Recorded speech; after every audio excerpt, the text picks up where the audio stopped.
Nyuma ya kila mtu mshindi kuna siri ya ushindi.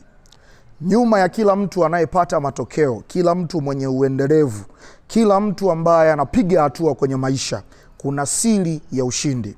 Usiwahi kuamini kwamba watu wanainuka hivi hivi, watu wanapata mafanikio hivi hivi, watu wanaendelea mbele kwenye vitu wanavyovifanya hivi hivi. Nyuma ya kila mtu mshindi, nyuma ya kila mtu mwenye matokeo, kuna siri ya ushindi. Sasa tatizo linaanzia hapa, kwa sababu watu wengi wanaposikia neno siri ya ushindi, wao wanaamini ni vitu fulani ambavyo vimefichika, ni vitu fulani ambavyo havielezeki, ni vitu fulani ambavyo wao hawawezi wakavichukua na kuvifanyia kazi na kuwapa matokeo. Lakini ukweli ni kwamba hizi siri za ushindi, hizi kanuni za ushindi, ni vitu ambavyo unaweza ukavichukua na wewe ukavifanyia kazi na vikakupa matokeo. Changamoto mbili za msingi. Changamoto ya kwanza ni kwamba wapo watu ambao wanaamini ni ngumu sana kuweza kufanikiwa, ni ngumu sana kuweza kupata matokeo kwenye biashara, kwenye huduma, kwenye kazi, kwenye mambo ya uchumi, kwenye mambo ya mahusiano. Kuna kundi la watu ambao wanaamini haya mambo ni mambo yaliyoshindikana, hayawezekani, na hilo ndio tatizo. Lakini ukweli ni kwamba ukisoma kwa bidii utafaulu. Ukifanya kazi kwa bidii utafanikiwa. Ukiwekeza kwenye maarifa kwa bidii utakuwa mtu wa tofauti. Kwa hiyo sio kweli kwamba hivi vitu ni vigumu sana, ni vitu ambavyo vinawezekana. As long as kuna watu waliofanikiwa kupata matokeo, kuna watu ambao wamefanikiwa kufanya vizuri kwenye hicho kitu ambacho wewe unataka kukifanya, maana yake kitu kinawezekana. Changamoto ya pili ni kwamba lipo kundi la watu ambao wanaamini kwenye miujiza.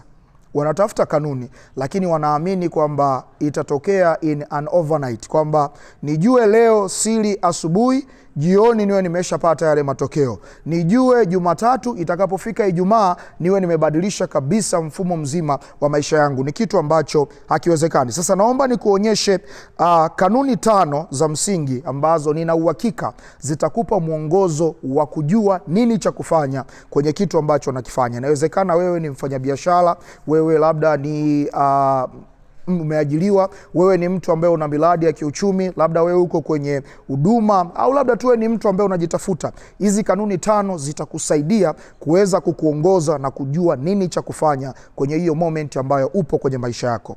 Jambo la kwanza, unatakiwa kutambua wewe upo kwenye kitu gani. Upo kwenye kitu gani? Mara nyingi huwa napenda kuwaambia watu, dunia imegawanyika kwenye industries tofauti tofauti. Kila mtu ana operate kwenye industry fulani. Kuna watu wapo kwenye industry ya kilimo, kuna watu wapo kwenye industry ya elimu, kuna watu wapo kwenye biashara, na hata biashara yako masoko mbalimbali. Kuna watu wako kwenye biashara, kwenye soko la fedha na mitaji, wanawekeza kwenye hisa, wanafanya mambo kama ya forex, haya ni mambo ya soko la biashara na mitaji. Kuna watu wapo kwenye masuala ya michezo, kuna watu wako kwenye huduma. Swali la msingi unaotakiwa kujiuliza ni kwamba wewe upo kwenye industry ipi? Wewe upo kwenye industry gani? Jambo la pili unaotakiwa kulitambua ni kwamba kwenye kila eneo ulilopo kuna watu tayari wameshafanikiwa.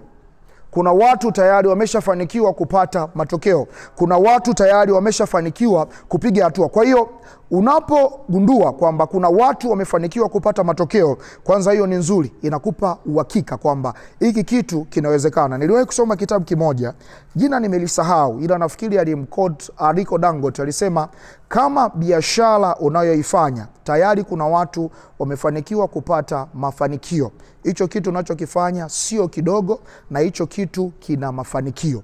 Kwa hiyo kama kwenye hilo eneo ambalo unafanya kazi, kama kwenye hicho kitu ambacho unafanya shughuli zako, kuna watu wamefanikiwa kupata matokeo, maana yake hicho kitu sio kitu kidogo, na hicho kitu ni kitu sahihi kuweza kukifanya. Kwa hiyo kama kwenye eneo lilopo kuna watu wamefanikiwa kupiga hatua, that is very good, kwa sababu hawa watu wanaweza wakawa role models wako, hawa watu wanaweza wakawa mentors wako. Na sio lazima ukutane na hawa watu physically. Unaweza ukasoma hawa watu habari zao, ukawafuatilia kwenye mitandao, ukasoma kwenye vitabu, na ukafanikiwa kugapsra nini wamekifanya kwenye maisha yao ili waweze kupata kile kitu ambacho wamekipata. Jambo la tatu, jifunze na uanze kuingiza kanuni moja baada ya nyingine kwenye maisha. Hii ndo inaweza ikawa very technical. Kuna mtu anaweza akafikiri kwamba naweza nikakaa na mtu aliyefanikiwa leo kwenye kitu akanipa kanuni 10, zile kanuni nikaziingiza zote mara moja. No, haiwezekani. Utakuwa unajidanganya. Utajifunza kanuni 10, lakini utaanza kuapply kanuni moja baada ya nyingine. Ile kanuni moja itakufundisha vitu fulani, itakupeleka hatua fulani, then utaona kuna room ya kuingiza kanuni ya pili. Pole pole utakuwa utaendelea kuzidumbukiza hizi kanuni, na sio lazima kanuni ambayo imefanya kazi kwa mtu fulani ifanye kazi kwako. Kitu cha msingi unachotakiwa ukifanya ni kuwa very open minded, kujua kwamba hii kanuni ilikuwa vile kwa mtu fulani, mimi naweza nikaitwist kwa namna fulani ili iweze kunisaidia kupata matokeo. Sio lazima kila mtu atoke kwa style ile ile ambayo ilimsaidia mtu fulani kuweza kuinuka. Kwa hiyo jifunze na uanze kuingiza hizi kanuni moja baada ya nyingine. Jambo la 4, fanya reflection. Angalia umepata nini kwenye hicho ambacho umekiapply, nini umekosea na nini cha kuongeza au cha kupunguza. Nakumbuka niliwahi kuangalia interview moja, nikamsikiliza Mo Dewji akasema moja kati ya kosa kubwa linalowagharimu wafanyabiashara wengi ni kuchelewa kuwailisha project. Kuna watu wengi kitu pekee kinachowagharimu ni kukosea tu kuadmit mapema kwamba hii kitu kinanifelisha. Sio kosa kufeli kwenye kitu fulani. Sio aibu kuahirisha kitu ambacho umeona hakikulipi. Kama hiyo project haikulipi, gairisha hiyo kitu, terminate hiyo kitu kwa haraka, anzisha kitu kingine. Kwa hiyo unatakiwa kureflect, kuangalia umefaidika kupata nini, umepiga hatua kwa kiasi gani na nini cha kuongeza au cha kupunguza. Jambo la 5 na la mwisho, keep moving my brother, keep moving my sister. Maisha ni series ya vitendo na matukio. Hauwezi ukapata matokeo kama utafanya mara moja kwa kupatia ukapata vitu vyote. Unaendelea siku kwa siku, na move hatua hadi hatua. Maisha ni mchakato. Thank you so much kwa kunisikiliza. Tukutane kwenye session nyingine.